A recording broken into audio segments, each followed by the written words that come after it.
भोपाल में मुख्यमंत्री डॉक्टर मोहन यादव की अध्यक्षता में मंत्री परिषद की बैठक हुई। बैठक के बाद मंत्री उदय प्रताप सिंह ने कैबिनेट के फैसलों और सरकार की आगामी योजनाओं की जानकारी दी। सरकार ने भोपाल को मेट्रोपॉलिटन सिटी बनाने की दिशा में बड़ा कदम उठाते हुए 1757 करोड़ रुपए की परियोजना को मंजूरी दी है। भोपाल स्थित मंत्रालय में मुख्यमंत्री डॉक्टर मोहन यादव की अध्यक्षता में मंत्री परिषद की बैठक आयोजित की गई। बैठक की शुरुआत वंदे मातरम के गान के साथ हुई। बैठक के बाद मंत्री उदय प्रताप सिंह ने सरकार के फैसलों की जानकारी दी। उन्होंने बताया कि प्रदेश 80वें स्वतंत्रता दिवस की ओर बढ़ रहा है और इस मौके पर जिला स्तर पर सरकार की योजनाओं और उपलब्धियों की जानकारी जनता तक पहुंचाई जाएगी। 14 अगस्त को विभाजन की विभीषिका स्मृति दिवस के कार्यक्रम आयोजित किए जाएंगे। पुलिस विभाग में 27,500 से ज्यादा प्रमोशन किए जाने की जानकारी भी दी गई। औद्योगिक सुरक्षा बल के पहले खंड की स्थापना खंडवा में किए जाने और पुलिस बटालियन बनाए जाने की बात कही गई। आज प्रत्येक मंगलवार की तरह हमारे माननीय मुख्यमंत्री जी की अध्यक्षता में कैबिनेट बैठक संपन्न हुई। तो देश में 80वां स्वतंत्रता दिवस मनाने जा रहे हैं। माननीय मुख्यमंत्री जी ने बैठक में विशेष रूप से इस बात को बताया कि ये पहली बार ऐसा होगा 80 साल में कि जब माननीय प्रधानमंत्री 15 अगस्त में लाल किले की प्राचीर पर जाएंगे तो वंदे मातरम का गान होगा। ऐसा देश में पहली बार होगा आज़ादी के बाद। उसके बाद जो हमारा राष्ट्रगान है और दूसरा अपना जो प्रक्रिया जैसी चलती थी वैसी चलेगी। तो एक हमारे लिए बड़ा गौरव का विषय है। तिरंगा यात्राएं निकाली जा रही हैं, बहुत सफलतापूर्वक निकाली जा रही हैं। जिलों में भी स्वतंत्रता दिवस का संदेश का सीधा प्रसारण होगा और दो तरह से होगा। माननीय मुख्यमंत्री जी का तो उनके संदेश का वाचन होता ही है, साथ ही जिला स्तर पर उस जिले की उपलब्धियां जो है, पिछले दिनों हुए विकास के काम हैं, वो भी जिले में लोगों को पता चले किस तरह से हमारी सरकार आगे बढ़ी है। सोशल वेलफेयर की स्कीम से किस तरह सरकार आगे गई है, उस सब के भी संबंध में माननीय मुख्यमंत्री जी ने मंत्रीगणों को आवश्यक दिशा निर्देश दिए हैं। जन विश्वास अभियान को लेकर भी चर्चा हुई है। जन विश्वास अभियान के पहले सप्ताह की बड़े अच्छे रिजल्ट्स आए हैं। उसमें पूरे मध्य प्रदेश के अंदर चाहे अधिकारी हो या मध्य प्रदेश में जन अभियान, हमारा जो जन विश्वास अभियान है, इसके शुक्रवार के दिन की जो रिपोर्टिंग है पूरे प्रदेश में, चाहे शासकीय स्तर अधिकारियों की हो या राजनेताओं की हो, बहुत ही बढ़िया इसके परिणाम निकल के आ रहे हैं। मुझे लगता है कि आगामी समयों में जो स्थानीय स्तर की छोटी छोटी समस्याएं रहती हैं उनके निराकरण के लिए और सरकार से सीधे संवाद के लिए एक बड़ी महत्वपूर्ण हमारी ये एक माननीय मुख्यमंत्री जी के मार्गदर्शन में एक कोशिश है सरकार की। होम स्टे का भी विशेष रूप से उन्होंने उल्लेख किया है कि मध्य प्रदेश पर्यटन बोर्ड टाटा स्ट्राइक के मध्य 2 वर्ष की अवधि के लिए जो MOU निष्पादित किया गया है, इसमें होम स्टे इकोसिस्टम में लगभग 1000 हितग्राहियों को कौशल प्रशिक्षण देने की बात भी हमारी सरकार ने करी है और 1000 वो लोग जिनके अपने मकान हैं और होम स्टे के रूप में वो व्यवसाय कर सकते हैं। ये खुद के व्यवसाय के लिए एक अच्छी परियोजना है जो मध्य प्रदेश में इसको आगे बढ़ाने का काम हो रहा है। 14 तारीख में विभाजन की विभीषिका स्मृति दिवस के रूप में भी कार्यक्रम होंगे। जिला स्तर और संभाग स्तर पर शांति मार्च, मौन जुलूस आदि निकाले जाएंगे।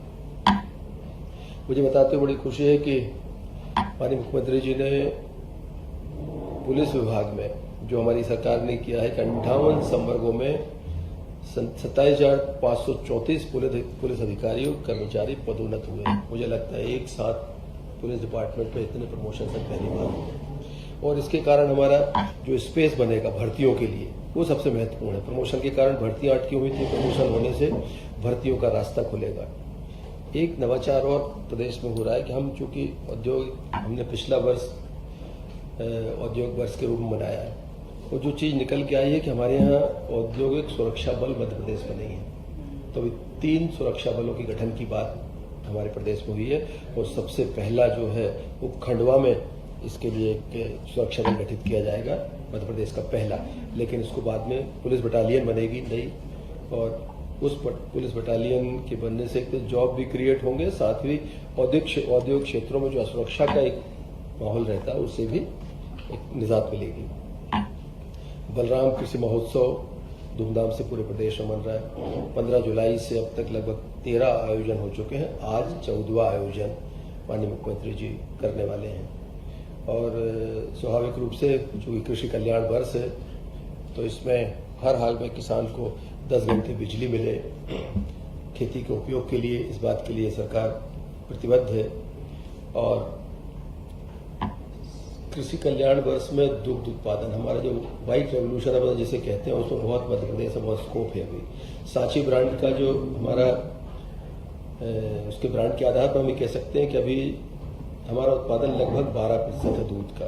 इसे हम 20% लक्ष्य पर ले जाने के लिए कटिबद्ध हैं और जिस पर विभाग भी काम कर रहा है। ब्रिक्स का एक महत्वपूर्ण आयोजन हुआ और माननीय प्रधानमंत्री जी के नेतृत्व तो पहले G20 बैठकों और अब ब्रिक्स की बैठकों के माध्यम से भारत की अंतर्राष्ट्रीय पहचान उज्जवल हुई है।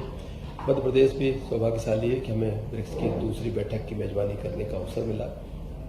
और जैसा माननीय मुख्यमंत्री जी ने बैठक में बताया कि मुख्य थीम जो रही है वो लचीलापन, नवाचार, सहयोग और स्थिरता के निर्माण के संकल्प के साथ आयोजित इस 3 दिवसीय वैश्विक समागम ने राष्ट्रीय कूटनीतिक और सांस्कृतिक सहयोग का एक नया इतिहास रचा है। इसमें 14 देशों के 55 उच्च स्तरीय प्रतिनिधि शामिल हुए।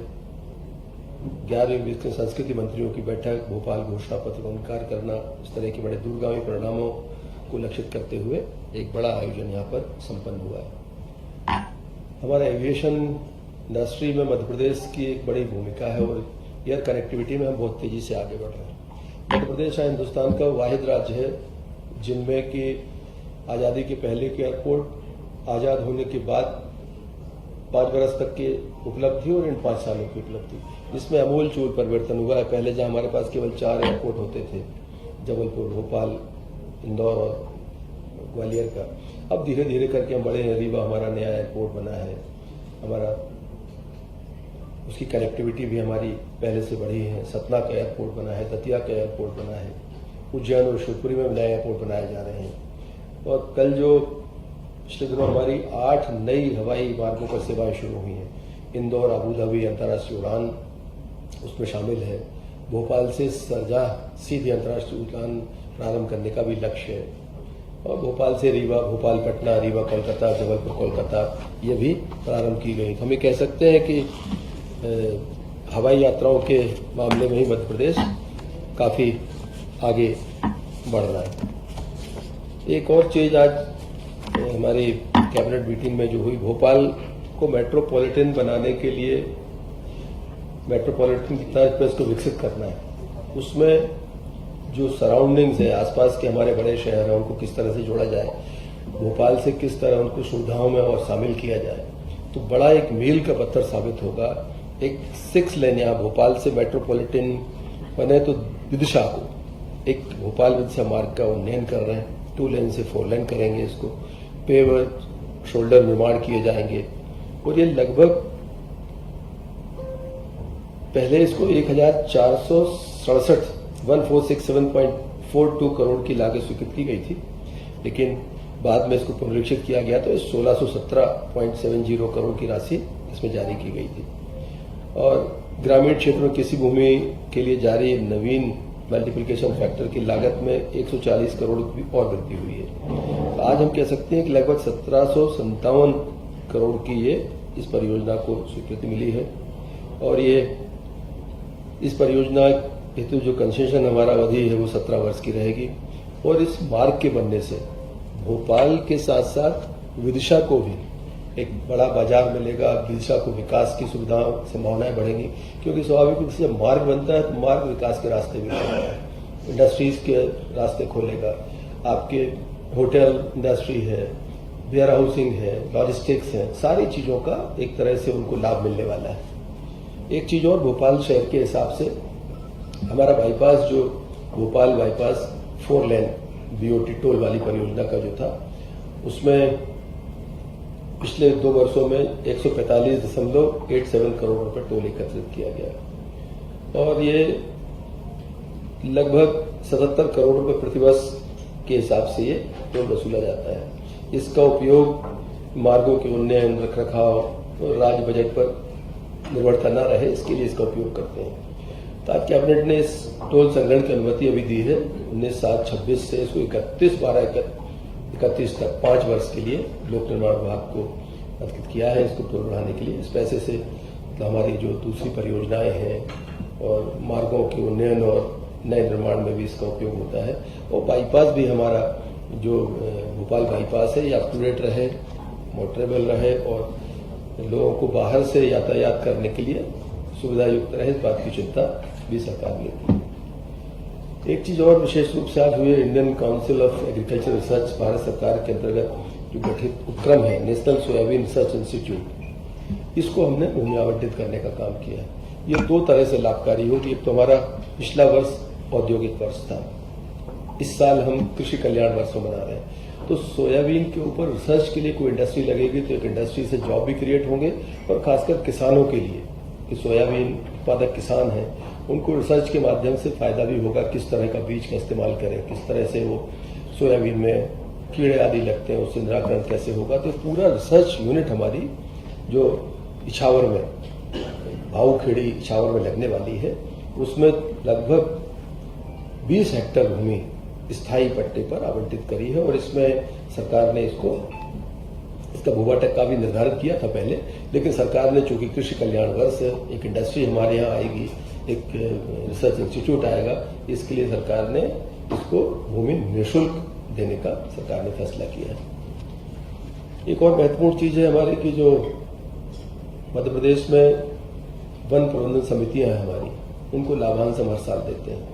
जो वनोपज हमारा जो वहाँ पर हमारी समितियों के लोग हैं या मजदूर हैं, वो जो काम करते हैं मजदूरी तो उनको मिलती है, साथ ही हम उन्हें लाभांश देने का काम भी करते हैं।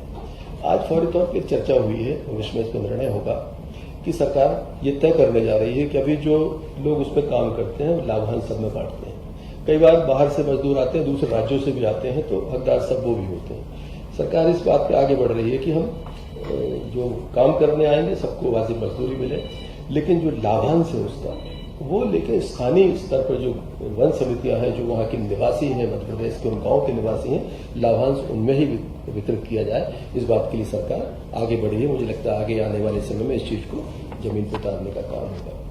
एक और महत्वपूर्ण चीज आपको ध्यान में होगा कि रानी दुर्गावती की स्मृति में हम लोगों ने एक कैबिनेट जबलपुर में की थी।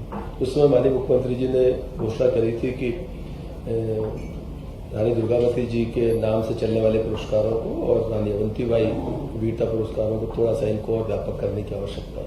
तो आज सरकार ने फैसला किया है कैबिनेट के माध्यम से कि जो विपरीत परिस्थितियों में संघर्ष करते समाज में काम करने वाली ऐसी महिलाओं को अब हम 2 लाख रुपए रानी दुर्गावती पुरस्कार के रूप में राशि देंगे इस साल से। और रानी अवंतीबाई वीरता पुरस्कार की राशि भी जो वर्तमान में 1 लाख उसे भी बढ़ाकर 2 लाख रुपए का करने का प्रस्ताव है, जिसका कैबिनेट ने अनुमोदन किया है। 4 लाख रुपए का वित्तीय भार आएगा। उससे महत्वपूर्ण यह है कि महिलाओं के सशक्तिकरण के लिए सरकार इसमें काफी तेजी से बढ़ी है और महिलाओं को लगेगा कि अगर हम इस क्षेत्र में अच्छा काम करते हैं तो सरकार भी हमको प्रोत्साहित करने का काम करती है और दूसरी महिलाओं को इस तरह प्रोत्साहन भी मिलेगा और आगे इस तरह के कामों के लिए उनको प्रेरणा भी मिलेगी। तो आज की कैबिनेट में इस तरह से रखा गया था। बाकी चीजें मध्य प्रदेश लोक सेवा आयोग के हमारे जो एक पटल पे विषय रखने वाले हैं उनको भी किया गया है। एक दुर्भाग्यजनक घटना मध्य प्रदेश में देवास में पटाखा फैक्ट्री में एक अग्नि दुर्घटना हुई थी, उसमें भी सरकार ने तय किया है कि एकल सदस्यीय न्यायिक जांच आयोग का गठन उसमें किया है, जिससे कि आगे आने वाले समय में इस तरह की घटनाओं पर रोक लगाई जाए और इस घटना में जो भी दोषी हैं उन पर इस न्यायिक जांच के बाद जो परिणाम आएगा उसके एक कार्रवाई भी करने में हम सरकार सक्षम हो सके, इस बात के लिए निर्णय किया गया था। यही तो बना है। मुझे लगता है कि एक बार जब इस तरह से एक रिटायर्ड हमारे जो है जस्टिस उसमें उसके सदस्य होंगे, एकल सदस्यीय जांच समिति बनी है, अनुसमर्थन किया है उसका। पहले उसको दल गठित किया गया था, उसको कैबिनेट ने अप्रूव किया है और उनके जो जांच रिपोर्ट आएगी उसके आधार पर आगे कार्रवाई के लिए सरकार पड़ेगी। धन्यवाद।